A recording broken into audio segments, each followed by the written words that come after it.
Brian, it's the first time we've had a chance to sit down and get an update from yourself. The first thing to mention, the most exciting thing we're going to speak about today, the fans are coming back. How excited are you and the rest of the management? Yeah, I think it's absolutely brilliant to have the fans back and get a bit of normality back into our lives. It's been great to see the fans at even at Telford and Hereford as well, enjoying getting back to football.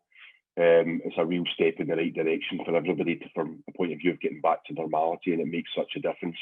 I don't think any of us, whether it's those involved with the club or the players, the management, enjoyed last season playing behind closed doors. It just wasn't the same without the fans there. And it should be great on the 7th of August to get back into a league game with all four stands open and fans there as well. So it'll be brilliant, and we really have missed them. The Salopian family have supported the club incredibly over the last few years, especially the last couple of years. How tough it's been. Over 3,000 season tickets sold. That's incredible, isn't it? Yeah, we're really pleased with that, to be honest with you. And I think to be completely transparent as well, it was always difficult after last season as well. And the value for the season tickets, and everything that went with that, was trying to come up with some kind of scenario. But to get over 3,000 of our season ticket holders renewing or people buying season tickets and supporting us, it's absolutely fantastic. We need to try and grow that. We've worked hard over recent years to try and increase our fan base. And obviously with the under 12s going free with the adult as well, we've continued that, which is great too, because we need to also build our next generation of Shrewsbury Town fans. We've tried to do a lot with the matchday experience as well to try and always improve that. We're always looking at ways to make things better.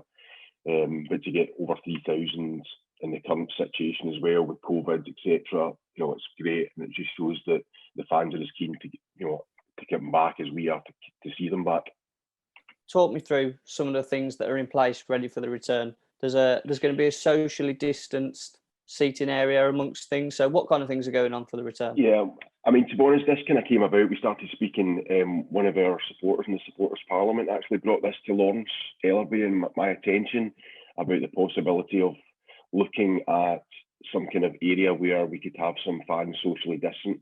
We understand and we are aware that some supporters maybe don't have the confidence to come back into a crowd. There's always issues with some people not being double jabbed, some with single jabs, some not being jabbed at all. So we just felt that in order for us to get as many of our supporters back in and make them have comfort to know that they can come to a socially distant area, and I think that's the right thing to do. I think, at a time when we want fans to come back, we want everybody back. But obviously being aware of some people's concerns, we felt that having a couple of socially distant blocks within the stadium, we could work it. And we're also looking at potentially doing that for away supporters as well, where we possibly can too. Because the most important thing is to encourage all supporters back to football and make them feel comfortable and have the comfort to know that, if they have got concerns about risk, about mixing in a crowd, albeit it's an outdoor environment, we've got a big stadium as well, we've got plenty of seats. So the fact we can actually facilitate that hopefully encourages a few to come. And, the response to having an announcement, having socially distant areas has been very positive. So hopefully we're thinking of everybody's needs with this. Lawrence has been working on the plans for coming back. It's kind of strange because it seems like that long ago since March 2020 when we had fans back in the stadium in full, albeit we had 4 games last season with lower attendances. But to get things back to normal, we're currently talking and looking at the travel plan, for example, to make sure that the buses are still running from Telford, from Oswestry, from Wem, the town centre buses as well. So it's important we get everything back in place so that, to make things easy for the fans to come back, to take away any excuses about not coming, because we really want everybody's support, whether it's coming to a social distant area or just coming back in general. And if we can help with the travel plan to make sure that's easy for everybody, then there's obviously a lot going on behind the scenes to make sure we're thinking of everything and making sure that the plan in place is one that works for us as well as the supporters too. I mean, I think Lawrence is looking at potential for not using turnstiles and coming through exit gates rather than in the 4 games we had last season, everybody came through the corner gates. we're looking at actually using the exit gates, which are in the stand, so that there's a short space between them coming into through the vomitories and out to the stand, but not using the corner gates this time as a kind of halfway house, and therefore not using the turnstiles as well to try and ease people's any concerns about social distancing. I know the club strives to make that match day experience the best it possibly can be. What's the deal with the fan zone this season? Is that going to be open? Yeah, we were intending having the fan zone open as normal. Obviously, it's an outdoor area as well, plus Smithies. We're planning that just now, just to make sure we've got everything ready. Our hospitality and catering staff, who most of which have been in furlough over the last year or so. Max, our hospitality manager, is currently looking at how we can staff everything again and get things back to some kind of normality again. But the intention is to have the fan zone and Smithies open.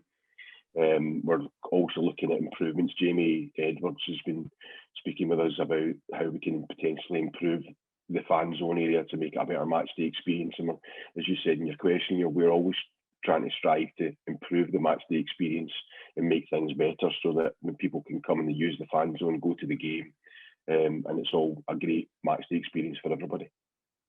In the last supporters parliament meeting, we had the conversation of the drinks voucher that the club are putting out there for eligible season ticket holders. I think it's great to see the support again from the Salop family. A lot of fans have already donated theirs back. Yeah, and we put a survey monkey out to all those. I mean, just going back, and I did explain this at the supporters parliament meeting, it was a really difficult situation we found ourselves in, because last year was hopefully unprecedented. This year we don't have any transfer fees coming in because everything's been paid up. We have to spend. We can only spend on the players' wages 60% of our allowable turnover to cope with salary cap management protocol, which is SCMP, which are the EFL rules. Now, in an ideal world, we would probably just have refunded everybody their loss of value, but it was a catch-22, because then we would have had to reduce the wage bill for the players, which we all want to see the best team on the pitch. There's been a few people got a bit concerned and not quite got the idea. We tried to be consistent through it. We worked out that if, the adult season tickets, for example, come to 4 games last season, which is a value of £80 plus 19 follow passes, so they got £270 worth of value. So what we said was, well, anybody who spent 270 or more. I have had a number of emails from over 65s, even called, I said I was being ageist. But the reason we didn't give that to the over 65, because the vast majority of them paid £220. So if they got to 4 games last year at 15 quid each, that's a value of 60 quid plus the 19 follows is 250 from their 220 investment. So we were trying to be fair to those adults who had paid 270 or more by allocating them a drinks voucher, which is lesser cost than actually just refunding everybody. Obviously, just to keep the wage bill, we want to support Steve in any way we possibly can. And the last thing we want to do is reduce his wage budget for this season. We're trying to progress the club and try and progress things on the pitch as well as off the pitch. So we put a survey monkey out to everybody who was eligible, who paid 270 or more. And I was quite astonished at the supporters parliament meeting, if I'm honest, that there was somebody had said about potentially they would look to donate this money back to the club, because if it was coming out, the club were going to have to pay for the drinks vouchers at the end of the day. So I said, look, I'm absolutely delighted that people would even consider that. And we definitely don't take anybody for granted, especially with so many people from the previous season having forgone the 5 matches in their season ticket. So, it was fantastic. And I think we're almost about 100 or so of those people already straight away have said they'll donate the monies back to the club, which is absolutely fantastic, and saves us printing costs for the voucher books, and also saves us obviously having to pay for the drinks as well with the caterer, which is an unbelievable commitment that people have done that and supported us in that way. So we're trying to just gather all the information to ask people who do want them, if we want them to be sent out or collected. We're closing that off at 5 o'clock, and so we can start and work on all those who are wanting them posted to be posted out, and all those collections will be available from next Wednesday. I think that's the 28th, and we'll get obviously all the ones posted as well. Anybody who hasn't filled in the survey monkey, we will assume is being collected, and they can collect them from the ticket office. So hopefully it's well received. It's a difficult situation. We hope that last season was the only one that people potentially didn't get value for money, because the season tickets we pride ourselves in being one of the cheapest in the league and trying to make sure that we have got the pricing right. And whilst the pricing might have been right for 10 years last year and last season, and hopefully that's the only season whereby supporters might feel that they haven't quite had the value for money, because every other season, hopefully they will be. Talking of pricing and value for money, we're in the middle of the transfer window. It's a tough transfer window by the look of it. Just explain to the fans kind of where the club is at with that at the moment. Yeah, I mean, at the start of the season, or the end of last season, there was a lot of players released. Steve wanted a bit of a clean slate on things to try and see how we could make hopefully a better squad for us going forward to challenge further up the league. We managed to do quite a few early on, which was good and positive. But we're at my stage just now. We're still recruiting for a number of positions. Keith Burt, our head of recruitment, and Steve are working really, really closely, identifying targets and wins that we want. Speaking to other clubs as well, though, it's quite a difficult window just now. There seems to be, I think, post-Brexit and also post-COVID as well, a lot of the clubs in the Championship are hanging on to players, so whereby you might be looking normally at identifying a couple of loans that you might be able to pull in to augment the squad. The market's quite difficult just now because a lot of the clubs are actually holding on to players because they can't sign, foreign players because of Brexit unless they've got international caps. So that's holding things up. I think also if even in the Premier League, so many players have been playing in the Euros, so they've had an extended break. So although the other players are back pre-season, those playing the Euros are just coming back now, kind of thing, which means they've held on to some of the younger players who, for their pre-season training, who might now become available in the next couple of weeks. But listen, we're not panicking. We know there's a few positions we still need to do, but I think everybody can be rest assured that Keith Burt and Steve are working really closely behind the scenes to try and make sure we've got the squad ready for the start of the season. Another subject related to the players that I want to speak about is the kit.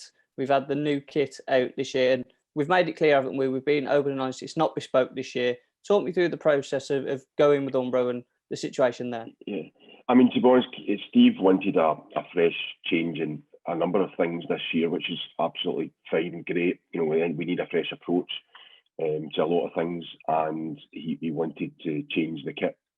So we managed to do that, and we were delighted that we got Umbro. But normally when you order kit, you're ordering kit normally in December for the following season. So obviously we agreed everything with Umbro. I think it was probably April or May, possibly even. So it was very, very late in the day. So although we managed to get Umbro, the biggest issue was getting supply of kit, and therefore we had to then go with a non-bespoke design for this season only. We've signed a 4-year contract with Umbro, so long term this year probably isn't ideal. I know there's been a bit of chat about the colour of the amber, and it's the back of it's too close to is yellow, etc. But we were left with no other alternative but to get what we could potentially for this season.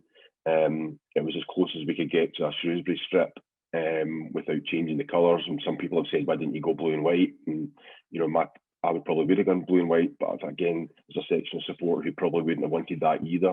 And obviously, I look back at some of the classic strips that we've had, and you look at the one with the wheels in the front of it, which was deemed as a classic retro strip, and that was more yellow than the one we've got just now. So it's very difficult. I mean, strips is one of these ones that you're never going to please absolutely everybody. And I think also with the situation we were in, we've been so late in the day, we didn't have a great deal to choose from. But hopefully going forward, we've got the home strip that everybody's seen, the away strip. Hopefully we can launch quite soon as well and show that. And we're working closely with Umbro to try and get that out there so people can see it. And obviously the retro strip we're speaking to them about as well, because Umbro had a long relationship with Shrewsbury Town, and we're working closely with them to see if we can which is the best retro one for us to do and publish as well and make available to the supporters, because a lot of supporters have said over the years about getting the old Umbro ones back out and as a retro strip. So we're delighted we're able to do that this year, which hopefully, although the situation isn't ideal for us this year with kit, at least when we've got the retro one as well. Just looking way ahead into the future, it is a 4-year deal, and I'm sure you're really excited. The manager's really excited to see the designs they make for us in the coming seasons. Yeah. I mean, they're already started sending stuff through for next season already, which is kind of bizarre when we haven't even started this one. But no, we want to be really ahead of the game this year. There's been real problems, I believe, with a lot of football clubs this year because there's a lot of kit stuck. Supposedly there was an issue in the Suez Canal, which has stopped a lot of supply of goods. And I know of some of the Premier League teams and some of the Championship teams are still actually using last year's training kit because it's been in short supply. But we want to now work with Umbro.